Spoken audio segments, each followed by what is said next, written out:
Each morning on Sunday, we light the flame in our sanctuary chalice. The flaming chalice is the recognized symbol of our faith tradition.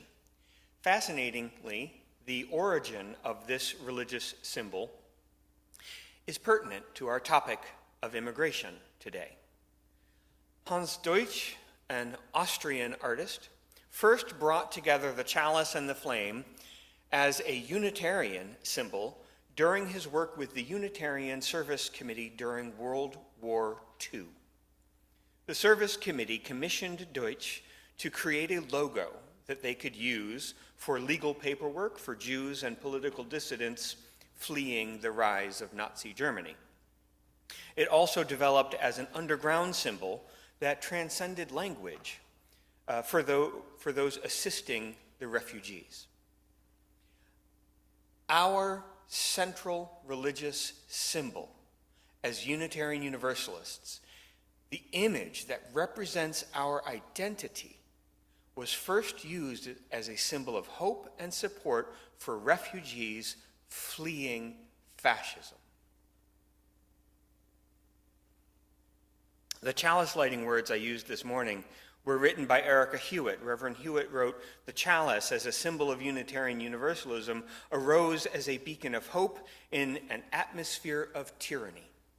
The chalice arose as a sign of promise that the marginalized would never be forgotten nor ignored because they are beloved and precious from the perspective of the holy."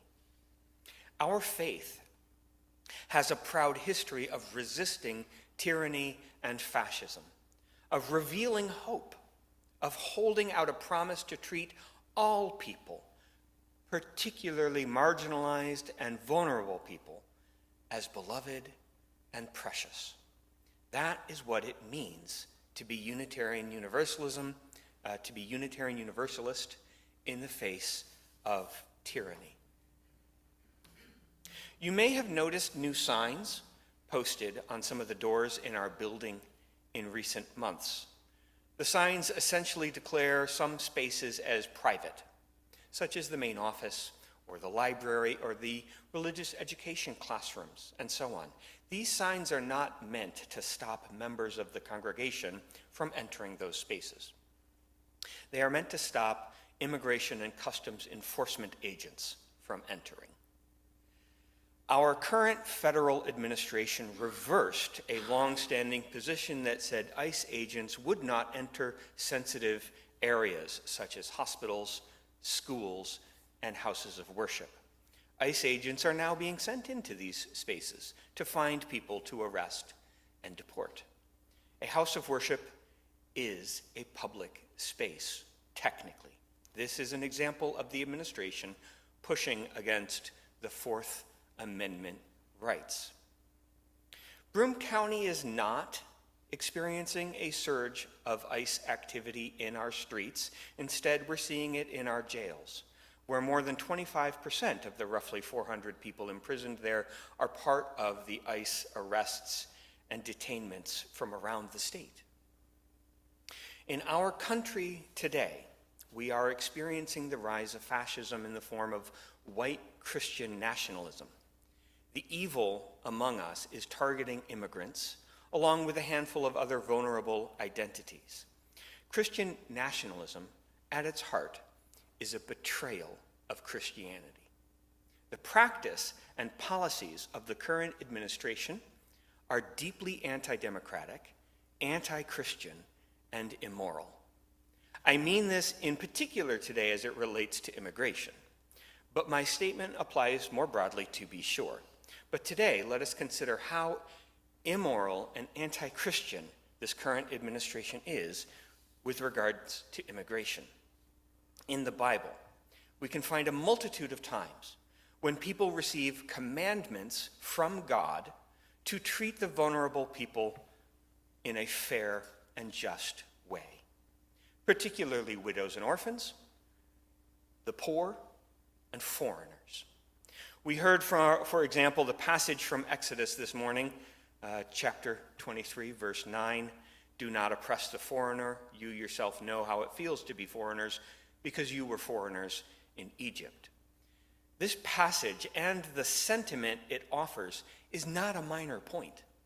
It is a seminal passage for the Jewish faith. And it also serves Christian ethical thinking as well. And the passage from Exodus is not an outlier. It is the companion to multitudes of other scripture passages where we hear the same commandment.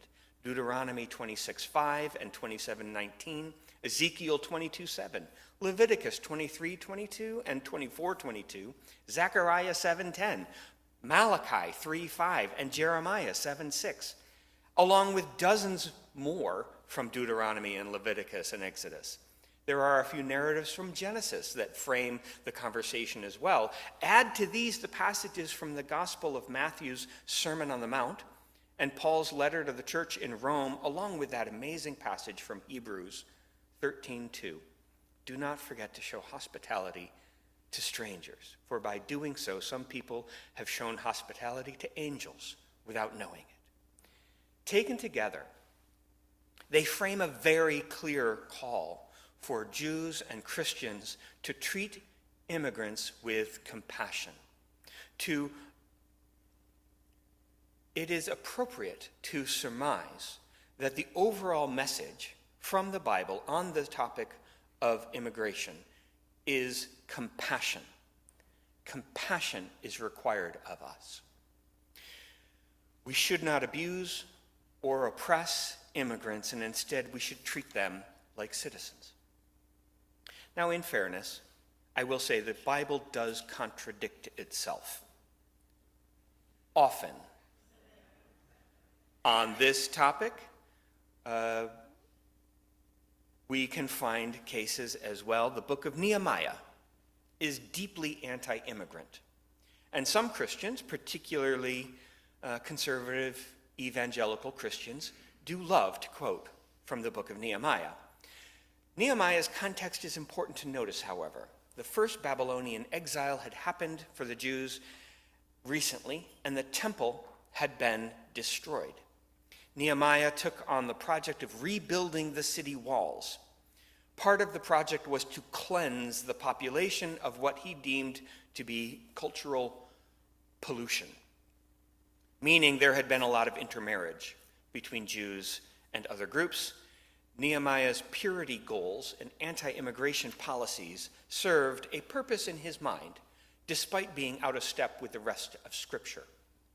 But again, taken as a whole, the perspective found in the book of Nehemiah is an outlier compared to what the rest of Scripture says about how to treat immigrants. Religious advisors to the current Trump administration encouraged the president and others to use hardline Nehemiah interpretations of Scripture on the perspective of immigration. Nehemiah went there to build a wall to keep the wrong people out.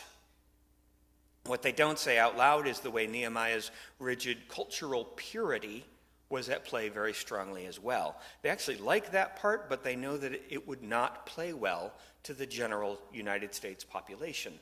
The general U.S. population is far more welcoming of immigrants than the relatively small subset of white evangelical Christians in the United States.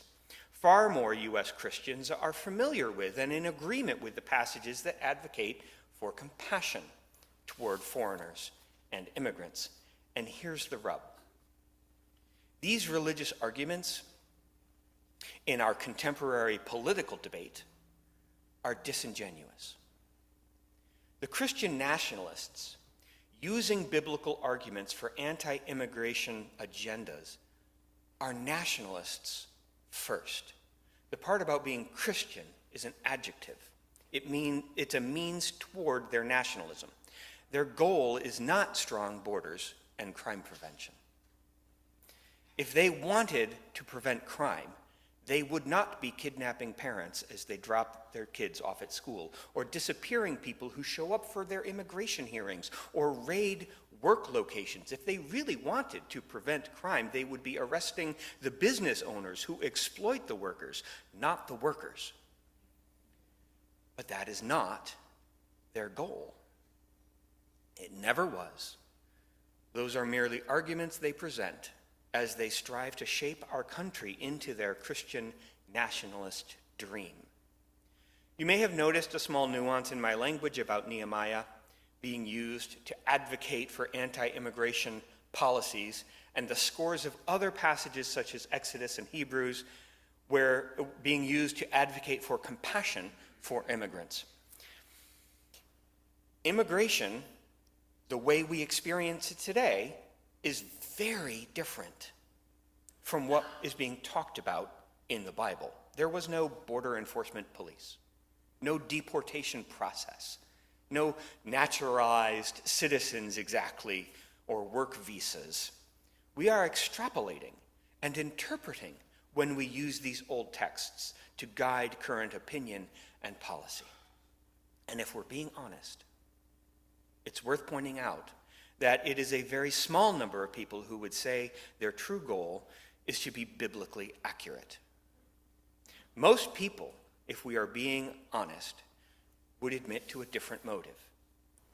For me, my motive behind how I think about immigration is this: I believe in the power of our differences, that we are a better community when we have a variety of perspectives and experiences among us.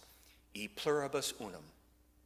Our strength is in our compassion for those who are different, in particular for those who are vulnerable.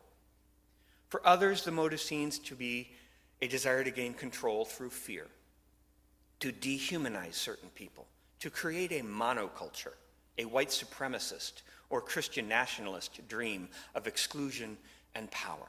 They are using immigration because immigrants are one of those groups easy to target in this culture war.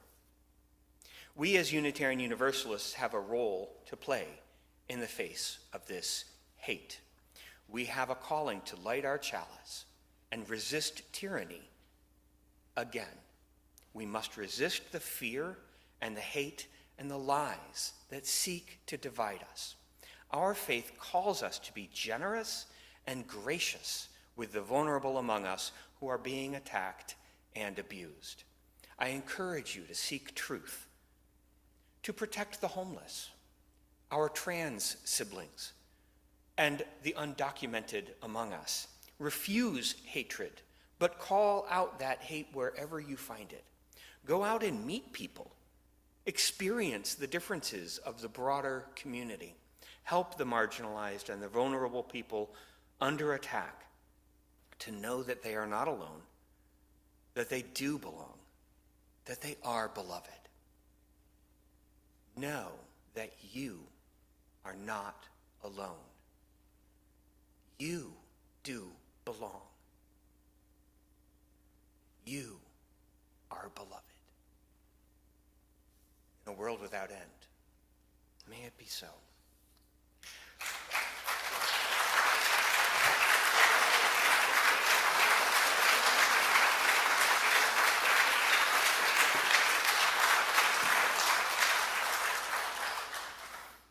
Let us join in singing our closing hymn. This is my song, 159.